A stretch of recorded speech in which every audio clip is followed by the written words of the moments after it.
Hey everybody, welcome to this short session for 30 minutes. I really want to talk today about getting a team to be on purpose. Now, this is obviously a big challenge because we're being pushed from pillar to post, and the great management consultant Warren Bennis said the greatest challenge of the 21st century is the challenge of distraction or distraction generally, and managing distraction. So getting your team to be on purpose is not an easy thing to do.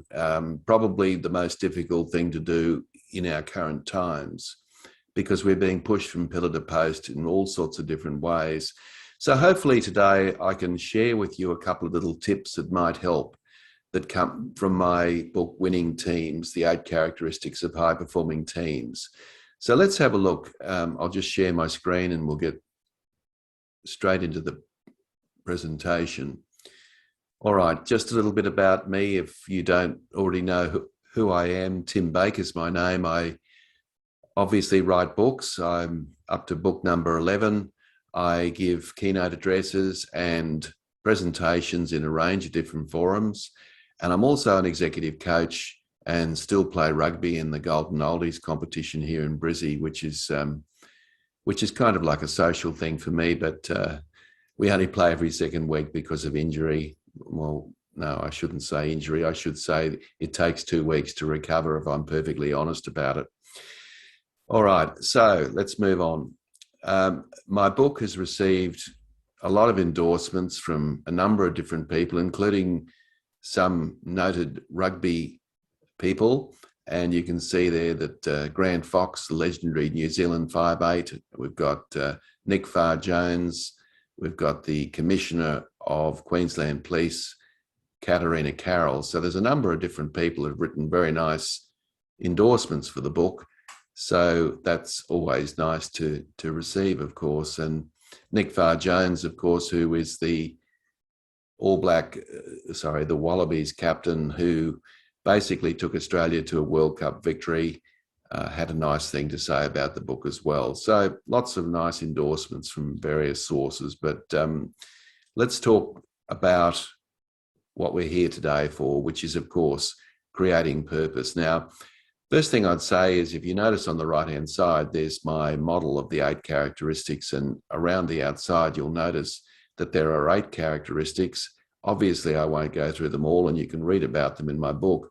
I just really want to concentrate on one characteristic today, which is creating purpose. Now, show me any high-performing team anywhere, and I'll show you a team that has a very clear purpose. And it doesn't mean necessarily a sporting team. It could be in business. It could be in any format. But a high-performing team, one of its characteristics undoubtedly is that it is very much on purpose. So it's an important characteristic of any team, and I'm sure you're here to just get some tips on how you might do that. One of the objections that people may have about this topic is, how can I provide any clarity to my team when we're being pushed from pillar to post? The reality is we are bombarded with information everywhere. Once upon a time, it was how do we get the right information? Now, of course, it's how do we stop being distracted by all the information. And I think that paradoxically, this is the whole reason that we need to have a very clear team purpose, because of this very reason. Because we are so exposed to so much information from so many different places, I think it's critically important for the team to have a purpose. Organizations have a purpose statement, and I think your team should have a purpose statement as well. So we'll talk about how to do that shortly. So I want to talk a little bit about the importance of purpose, and I guess I've started that journey already. I want to talk about how you might go about creating a purpose statement in your team. Now, believe me, if you go to the effort of doing this, you will be surprised at how incredibly powerful it is. Now, if you sit there in your office and you create a purpose statement and then you say to your team, this is my purpose statement for the team, I can assure you that probably won't be very effective. And there's a good reason for that. And the reason for that, of course, is that the team didn't have any input into the purpose. You just basically created it and impose it on the team. But if you can get the team to create the purpose statement, that will make all the difference, because the old saying, people don't argue with their own data, is very true. If people have given input into the purpose of the team purpose statement, in other words, they are likely to adhere to it because it's their own information. They have skin in the game. I also want to share with you the team values charter, which is another way that you can galvanize your team. So basically today, in our short time together, we're going to look at two particular approaches. We're going to look at producing a purpose statement and also a team values charter. Now, in my experience working across 21 industries, I would say that I've come across many purposeless teams, teams that have no purpose. And inevitably, when you come across a team without a purpose, you're going to get friction, you're going to get low morale, you're going to get low trust, you're going to have people doing everything that they can do to protect their own selves in the team. And I'm sure you'd be aware of what I'm talking about. So a team without a clear and compelling purpose will get sidetracked as well. They'll get pushed from pillar to post, like we talked about. They will take on tasks that they shouldn't be taking on, but they won't be aware that they shouldn't be taking them on because they're not aware or crystal clear about their purpose. So a purposeless team is busy working on activity. So it's not that they're short of activity, but it's not always useful activity, and it often neglects tasks that are pivotal to its purpose. So if I was to ask you now, what is the purpose of your team? Would you be able to confidently give me an answer to that question? That would be useful. If you asked your team members, what is the purpose of our team? Would you get a consistent answer around the room? So for example, if you've got 6 people in the team, would you get 6 similar answers? Not word for word, of course, but very similar, I wonder. Or would you perhaps get 6 different statements? So that might be something that you might like to try next time you're with your team, whether you're with your team virtually or face-to-face. Now, I like to think of a purpose statement as the humble coat hanger. Now, we've all got many, many coat hangers in our closet. And in fact, we probably have too many. And they can actually be quite annoying at times because they sort of congregate. They seem to breed. Of course, they don't, but they seem to be breeding that way. And really, the coat hanger on its own is a fairly useless utensil. I mean, it's not useful for any reason, really. Of course, for what its reason is, which is, of course, hanging garments from it. But on its own, it doesn't really have any great reason for existence, or it seems to be, as I say, very annoying. However, when you use it to hang a garment from, then the coat hanger, of course, has a purpose, and that is to keep a shape in a pair of trousers or a shirt or a skirt or whatever it might be that you're using the coat hanger for. So coat hangers, I like to think of as very much like a purpose statement, that you can really shape the work that you do in a team, the activity that you do, by the purpose statement. The purpose statement shapes the work. It sets the priorities. It works out what's important and what's not important. So that's one way of looking at a purpose statement as a coat hanger in the cupboard. And of course, they have a purpose, coat hangers, but they must be utilized as such. And I guess the other point is you can have a purpose statement, which could be just a statement on the wall, but unless it's being used, of course, it is useless. And the coat hanger is the same. Unless it's being used for something, it is useless. All right, so here are some questions that you might like to ask your team, and I strongly suggest that you do. It's a good little exercise to do, and you can do this online, or you can do this, of course, face-to-face, depending on where you are and in terms of your work. But let's run through these questions, because I think it's a great way to start a conversation in your team, and it's an important conversation to have. Just think about this.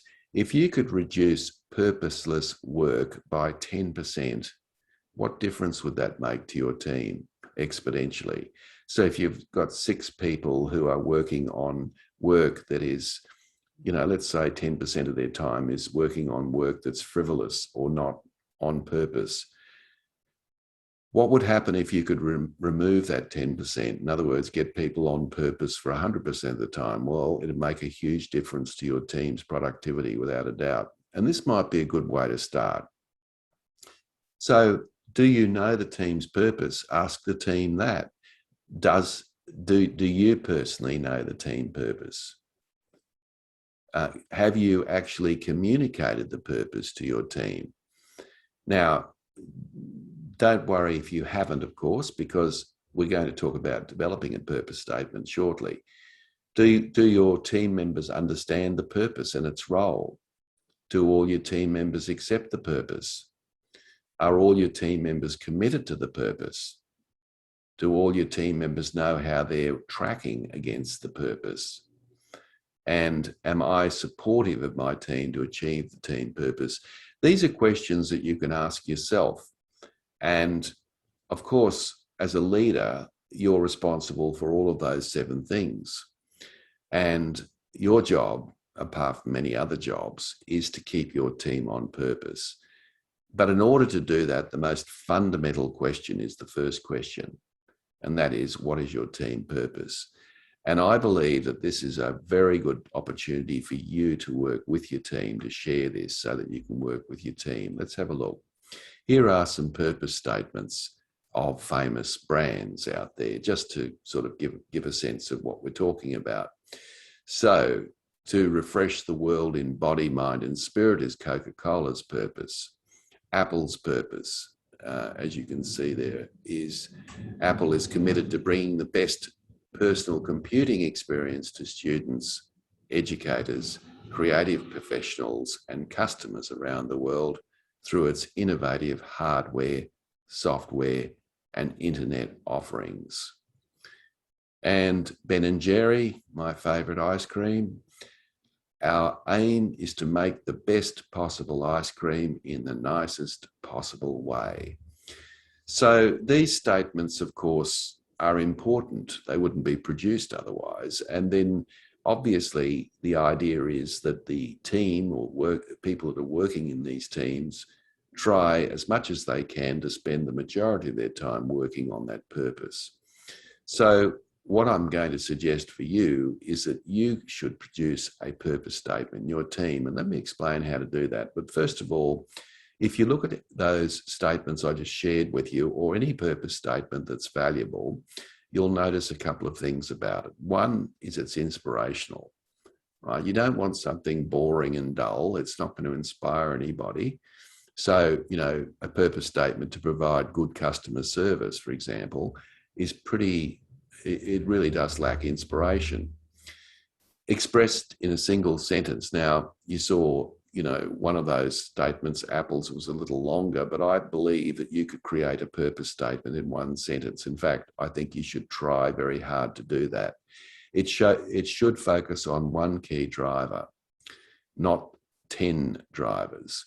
So the whole purpose, the whole thing is, what is the one key driver of service delivery that you provide in your team? And then it should also concentrate on the end user. Now, remember, the end user could be a customer, or it could be an internal customer, external customer, internal customer. So who are your end users? Who relies on you to produce the products you do or provide the services you do? Who uses those? And if we can focus on that and weave that into the purpose statement, it gives us a sense of who we're actually serving, if you like. And I also think, as I mentioned earlier, it's good to do this creatively, collaboratively, because if you get all your team involved in this exercise, as I said earlier, there will be skin in the game, and your team will adopt and adhere to that purpose far more than if you just plonked it on the table and said, there's the purpose statement. So how do you do that?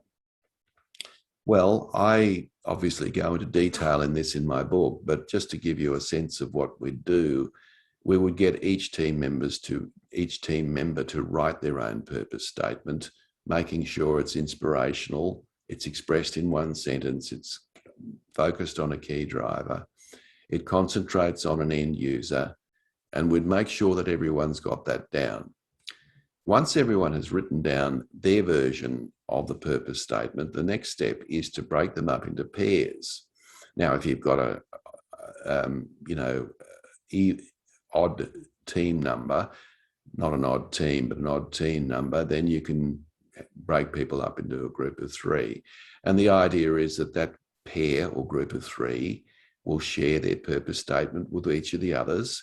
And what they will do is weave in a purpose statement that pretty much captures everybody in that pair or three. So you've created a purpose statement that 2 or 3 people are happy with. And then you join with the other group, which is probably 2 or 3 as well, or maybe a couple of other groups, and you build it up, build it up. I can assure you this will take you about 30 to 40 minutes to do. And you will find that you'll end up with a purpose statement where every single member of the team has had something to do with it. They've had some sort of involvement. And once you publish that, of course, every one of your team members will be engaged with it. And it's based on simple psychology, and that is they've been involved in it. And if they've been involved in it, they will believe in it and they will adopt it. And that's the key that I think is often missing when we produce purpose statements. Okay, now one other thing I want you to think about is that once you've, and of course, as I mentioned, I go into all of this in detail in the book. So if you think I'm not giving you many details, of course I can't. But if you read my book, you certainly can get all those details. The other exercise I use that is extremely powerful is a team values charter. Now, a team values charter is simply a set of values by which our team have chosen to work together. So these are not corporate values. These have nothing to do with those sorts of things. What these things actually do is they look at how the team members want to be treated as part of the team that you lead. So what I do is I organize a team meeting and I ask everybody to bring a pen and paper, or they can put it down on an iPad if they want. I'm going to ask them 4 questions. And what I want every team member to do is to record their answers. Why do I want them to do that? Well, I want them to think about the answers, and I want them to refer back to the answers later. So you might think, well, surely I could save time by getting people to do this before the meeting. Probably, but I suspect that what may happen is that one member of the team may not do it, and then we've got to wait for them to do it. So I think the far better way is to do it in a team meeting live. So your first question, so you get everyone to write this down, including you. So you've already, of course, got your answers. So my first question to the team will be this: what is one value that's important to you when working in groups and teams? All right, so I just want one word, and if I was responding to that and you ask me, I would say respect. To me, that's an important value to me, but it may not be to somebody else. So people write down their value, and then as soon as they look up, you ask the second question. And the second question is, what is your definition of that value? Now, why is that important? Because, you know, values mean different things to different people.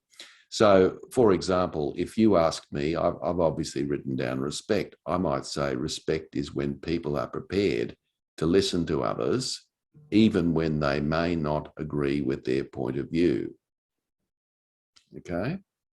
So, you know, someone else might have a different version of respect, but that's basically my version.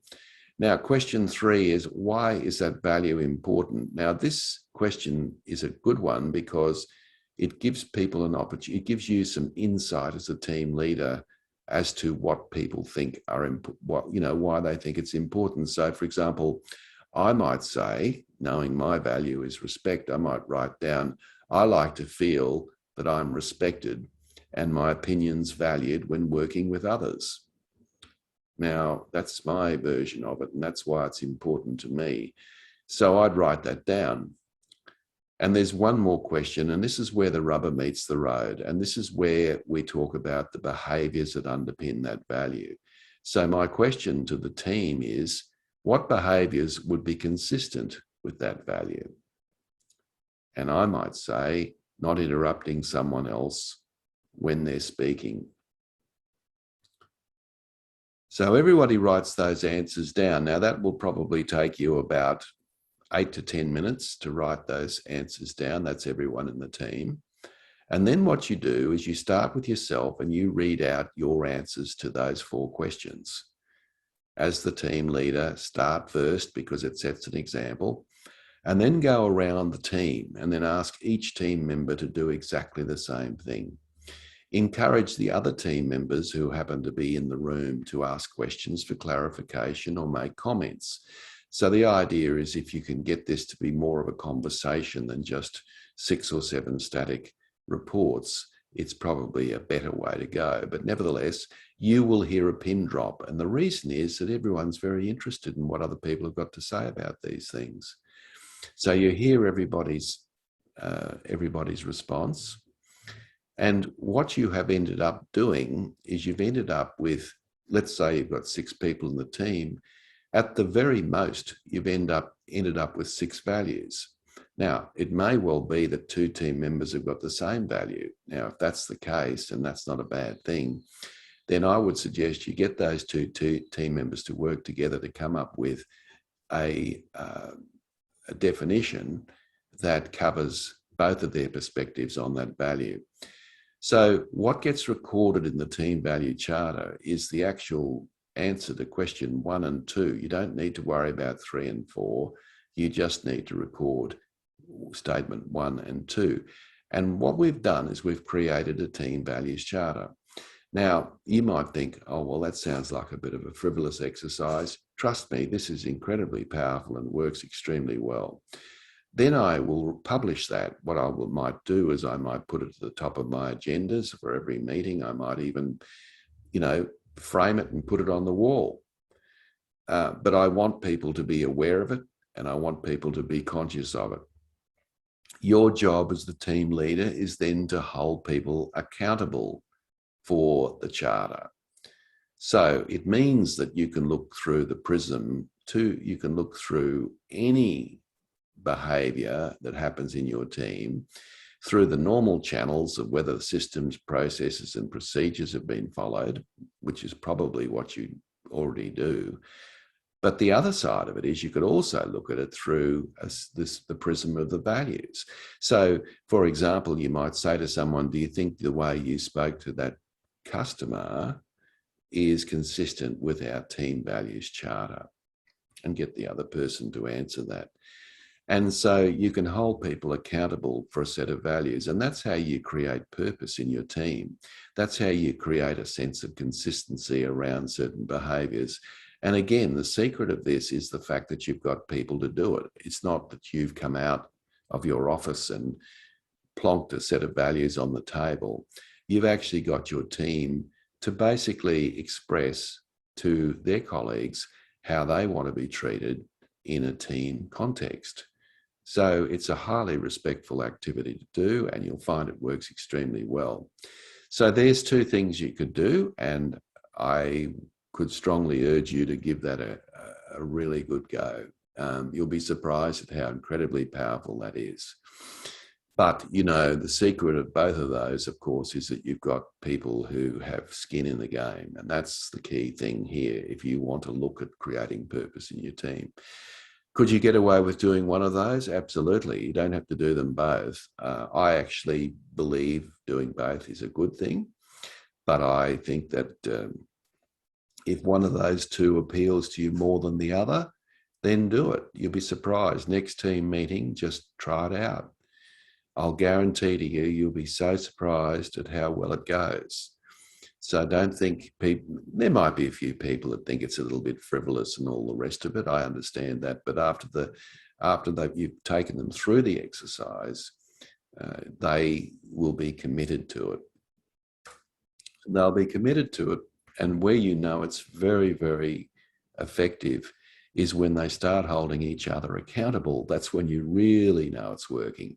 So this is where, your colleagues are holding their colleagues, accountable for a set of values. Okay.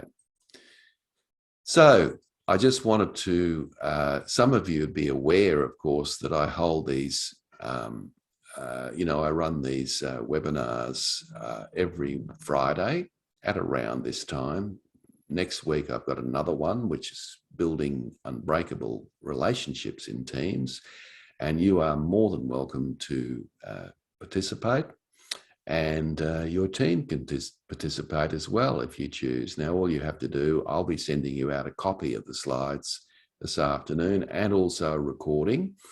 And you'll notice there is a link that you can go in and you can register for that webinar. So you're more than welcome. And of course, I've got one every Friday. So it's up to you which ones you choose to be at. So that is something I'd like you to have a think about.